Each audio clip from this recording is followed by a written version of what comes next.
You're with us here on a fresh new edition of Trading Hour, 11 o'clock. The market's doing very well. We're up 134, 135 points, cruising along, 14,952.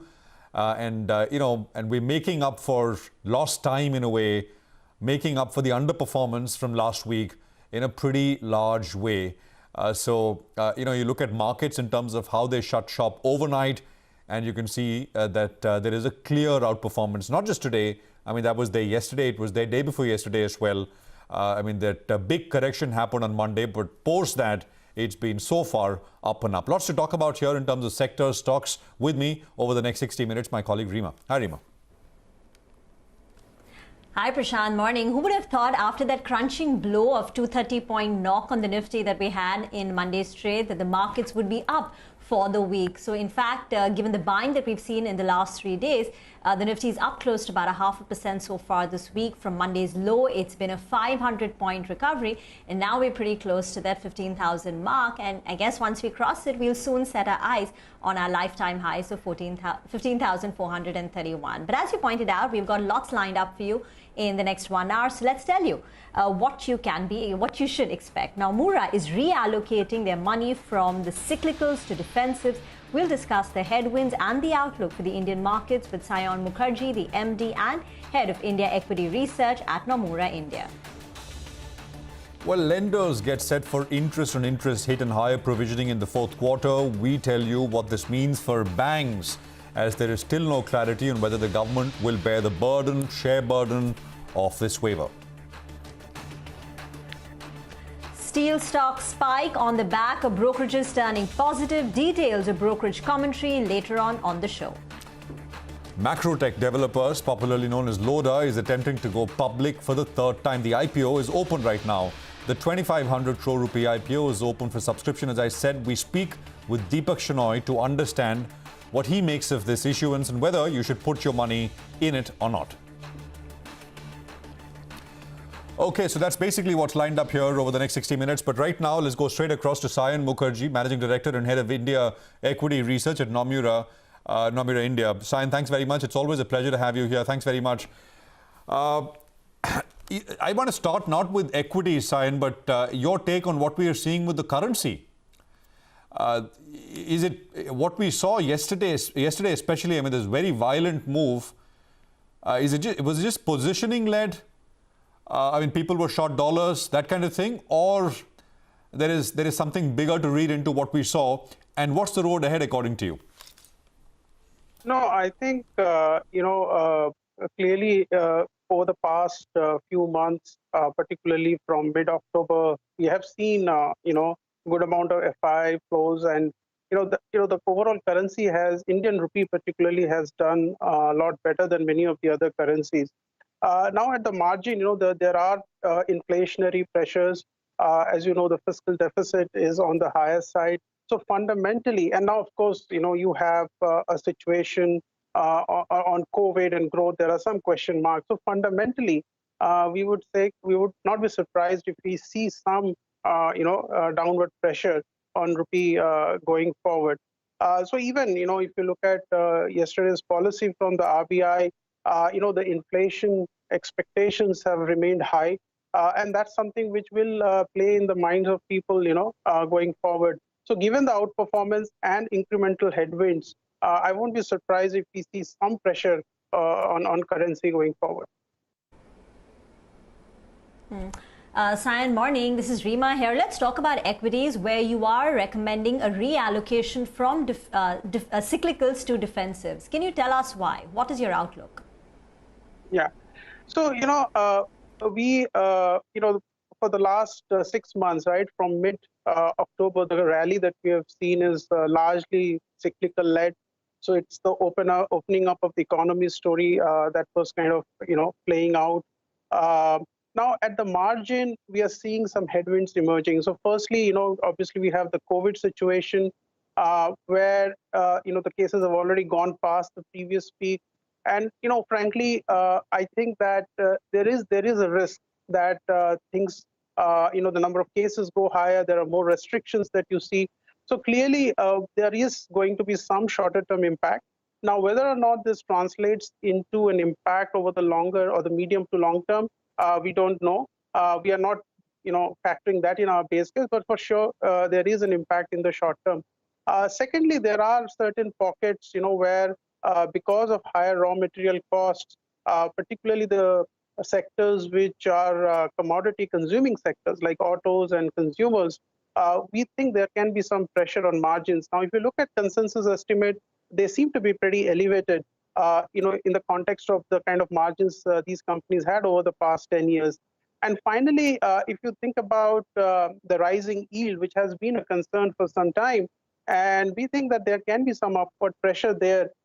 Companies which have relatively lower RoE and where the growth expectations are high. So you look at financials, you look at infra, you look at cement. So some of these sectors are more prone to valuation compression than, let's say, IT, pharma, or consumers. So to that extent, I think because of all these three factors, we feel that it makes sense to move some money from the cyclicals, which have done quite well, to some more defensive names. Got it. Saion, if you believe that this, I mean, if one believes that COVID cases will keep rising and, I mean, vaccination pace will not pick up, then maybe makes sense to stick with defensives. But does it make sense to, in this market correction, pick up, what you typically term as reopening plays, in the hope that now vaccination has started, it's only a matter of time before the pace picks up, and look forward to reopening, like what is happening in UK, US, and other parts of the world where the pace is much higher than what we are seeing right now? Sure. So, obviously, the vaccination front, there is the kind of pace that you're seeing, say, 30 million, if you're seeing the dosages that are being administered. Given the supply at this point in time, what we understand that it's unlikely that it's kind of going to go up significantly in the near term. I mean, companies will put up additional capacities, but they are most likely to come sometime, let's say, in June, July is what we are expecting. But so that means that vaccine may not be able to really control or determine this phase of COVID in a meaningful way. So it will run its due course. It will have its own natural curve, right? So to that extent, I think we have to live with it. And we still do not know what the extent of impact it is going to cause. We have very selective and concentrated, exposure at this point in time. States like Maharashtra, for instance. Now, whether it kind of spreads, we do not know. We need to, see that. But the market doesn't, and the stocks haven't corrected enough to factor in, fear around possible disruptions because of COVID. So therefore, I think the market is running already with an assumption that it will be a passing phase and will come out, okay. I mean, eventually it may happen, but something which we still do not know whether that is something which will, play out. So that in that context, we think it's better to be somewhat cautious at this point in time. Saion, you are recommending a reduction in the active weights on financial. Any analysis that you all have done to assess the, this impact or the extent of stress on the financials in the second wave of COVID? Yeah, see, we have an overweight position overall on financials, and in fact, even after reducing some weight there, we still have an overweight position. So we are constructive from a medium-term perspective. I think there are stocks where valuations are quite attractive, and we are not really painting a kind of doomsday scenario, so to say. So eventually, our base case is that things will recover. So we want to be engaged there. So there we think that, selectively, both from the public sector as well as on the private sector side, you have opportunities where valuations are not very demanding. So earnings can potentially surprise, right? Your margins for some of the financials can surprise on the upside. Also, at this point in time, we think the credit cost will not present a negative surprise. That's the assumption we are running with. So in that context, we would like to be engaged, but given the fact that, as I mentioned, there are near-term macro headwinds that we are dealing with, and those can put some short-term, near-term pressure, and that's where we think that there can be more buying opportunity in that space. Saion, your top picks are Infosys, and the stocks will come up on your screen. Infosys, Sun Pharma, Mahindra and Mahindra, Reliance, and Max Financial. Just a word on Max, without going into whether, I'm not saying this is a published report, so we're just discussing that. The entire thing is played out now, right? I mean, we had the Max management on air yesterday, post the deal. I mean, so it's reached fruition. Axis Axis representatives are going to get on the board, so that all of that is done. But what will it take for Max to close the gap in terms of valuations with the other players? Because there is still, a large gap, even though business matrices, etc., are pretty strong or even stronger than the other players. Prashant, as you know, I can't really make specific comments on a particular stock. But all I can say is that the reason the stocks that you mentioned came up in our portfolio is, one, of course, we structurally like a longer term story in some of the spaces, and insurance is clearly one of them.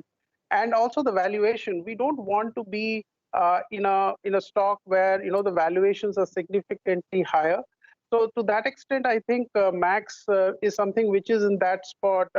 Where, as you mentioned, some of the positives. So that's the kind of filter we have used for all the stocks in our portfolio.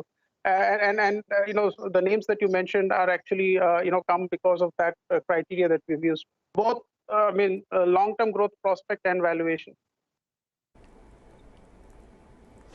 Saion, it's a pleasure having you here with us. Stay safe. Thank you very much for joining in. That's Nomura. Their one-year target price on the Nifty is 15,340. They value the Indian markets at 18.1 times FY23 consensus estimates. We'll slip into a break on that note. On the other side, Manisha Gupta will join in, and she's going to tell us what's happening in the gold market. Stay tuned.